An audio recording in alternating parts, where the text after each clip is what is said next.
Este ano, nós completamos aproximadamente 30 anos do surgimento do HIV.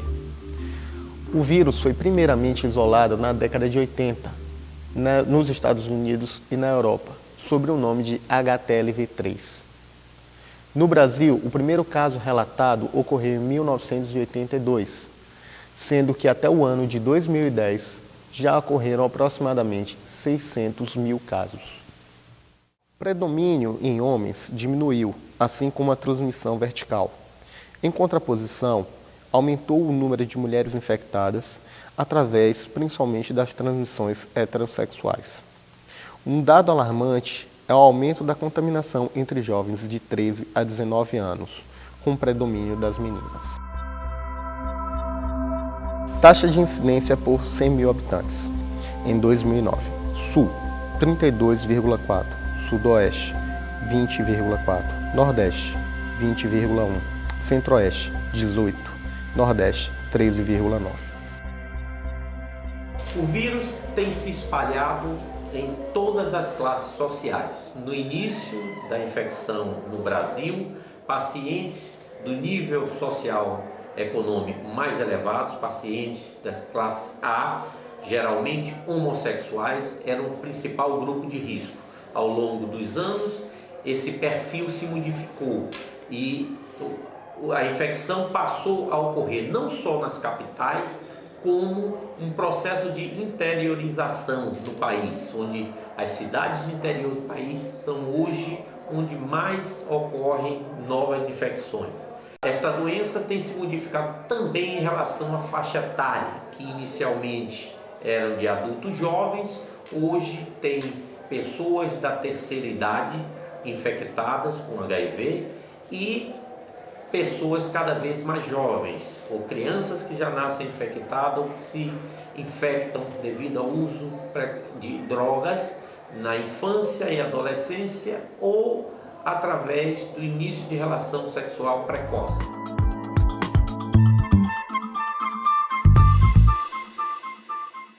A expansão dessa doença se dá devido à sua forma principal de transmissão, que é através das relações sexuais. Compartilhar seringas entre usuários de drogas é também muito importante. No passado, a transfusão de sangue foi um veículo de transmissão muito importante também.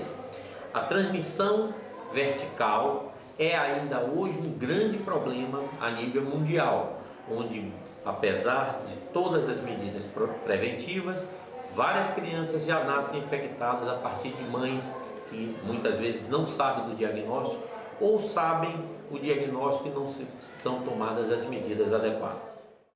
Taxonomia. Família Retroviridae. Subfamília Orthorretroviridae. Gênero Lentivírus. Espécie HIV 1 ou 2.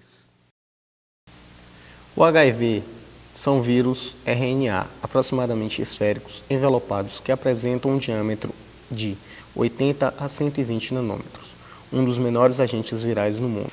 O envelope contorna o capsídeo proteico, que contém duas cópias idênticas do genoma de RNA de filamento positivo no interior de um cérnex. No interior do capsídeo adjacente ao RNA viral, encontra-se uma enzima fundamental para a reprodução do vírus, a transcriptase reversa. O envelope viral contém glicoproteínas virais de extrema importância, pois garante a sua ligação com a célula hospedeira, a GP41 e GP120, que são expressas na superfície do vírus. Após adentrar a corrente sanguínea, a partícula viral ela tem tropismo pelas células linfóides CD4. O vírus utiliza os receptores CD4 e os correceptores CCR5, CXCR4 para sua fixação, através das proteínas GP120 e GP41.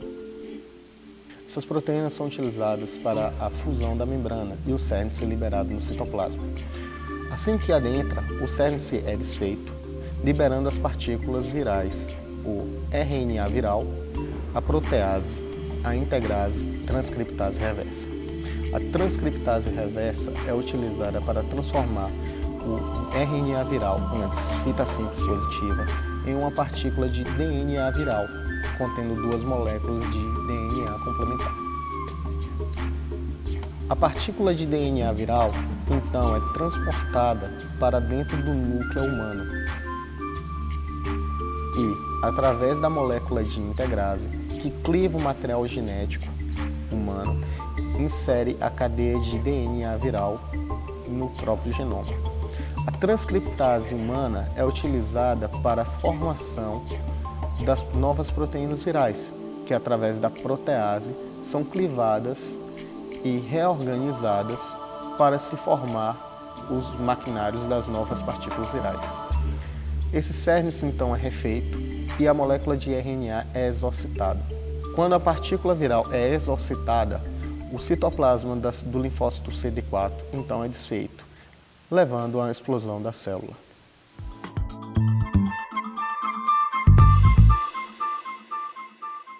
O HIV pode se iniciar com uma linfoadenopatia generalizada persistente, com sintomas inespecíficos como perda de peso, fadiga, sudorese noturna, diarreia persistente e febre.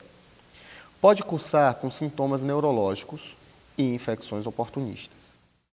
Ao longo de anos, deteriorando as defesas, a imunidade celular do paciente, até que se inicia um quadro clínico clássico, que é através de manifestações de infecções oportunistas, que são as mais variadas possíveis.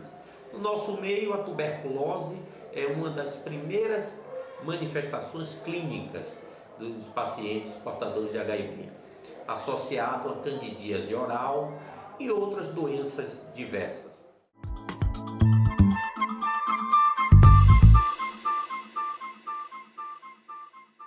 O diagnóstico de HIV se baseia em testes sorológicos. O teste de escolha é o ELISA, sendo também utilizado o teste de imunofluorescência direta. O teste de Western blot é utilizado para a confirmação de um teste de ELISA positivo ou de imunofluorescência positivo. Os testes rápidos anti-HIV também podem ser utilizados para a triagem de pacientes, principalmente em casos de acidentes ou em emergências cirúrgicas. Pensar no HIV, pensar sempre em HIV, principalmente médicos que trabalham em emergência, pensar em HIV. Na verdade, toda emergência médica, se você for analisar a parte clínica de adulto, o que você vê é patologias cardiovasculares, né, e doenças infecciosas. Então, o HIV ele dá pistas para a gente, desde a aquisição do vírus, não é? Que passa por uma fase de latência, que vai variar aí entre 5 a 10 anos após a sua aquisição. Então, infecção respiratória de repetição, herpes zoster, que é extremamente comum no mundo atual, não falando a partir de 60 anos, que a gente tem visto cada vez mais também, mas herpes zoster em pessoas abaixo de 60 anos. Perder peso, mais do que 10% do peso corpóreo, sem uma justificativa, diarreia que demora de passar, queda de cabelo, não é? Dermatite seborreica e, obviamente, as doenças que chamam mais atenção, que fica difícil até muitos médicos, mesmo aqueles que não trabalham com HIV, de pensar no HIV, que é a infecção por pneumociste carine, que atualmente se chama de pneumociste girovese, que é um infiltrado intersticial difuso no quadro respiratório, um paciente que tem uma tosse crônica que de repente ele aparece com uma grande falta de ar na emergência, né? Abscesso cerebral. Então esse é um paciente que a gente tem que pedir o exame de HIV.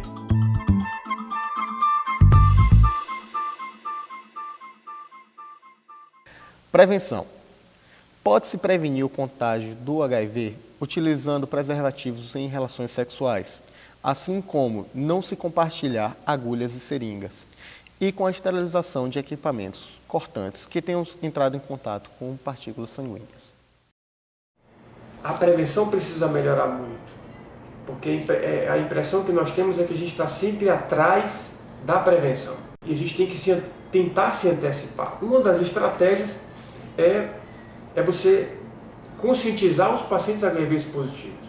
Se a maioria da população não tem HIV, obviamente, se você consegue fazer um trabalho muito bem feito com quem é HIV positivo, você consegue automaticamente fazer com que a doença diminua a sua forma de transmissão.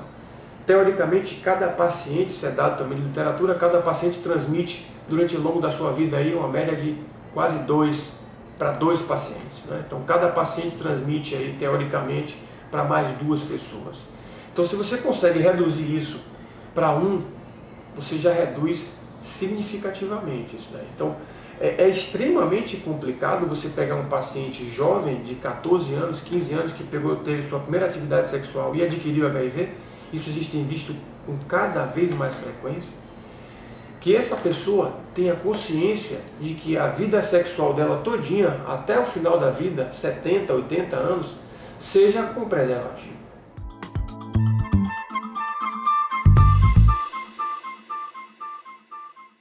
Aqueles que têm o mínimo de consciência do que é a doença, passa por uma fase de negação, passa por fase de revolta, depois passa por barganha, começa a barganhar com Deus, para depois interiorizar e aceitar a doença. Livre daquele preconceito e viver sua vida com liberdade, sabendo que tem um diagnóstico, que você precisa ser acompanhado pelo resto da sua vida e que você tem que tomar remédio pro resto da sua vida, que você vai viver bem e vai ser feliz.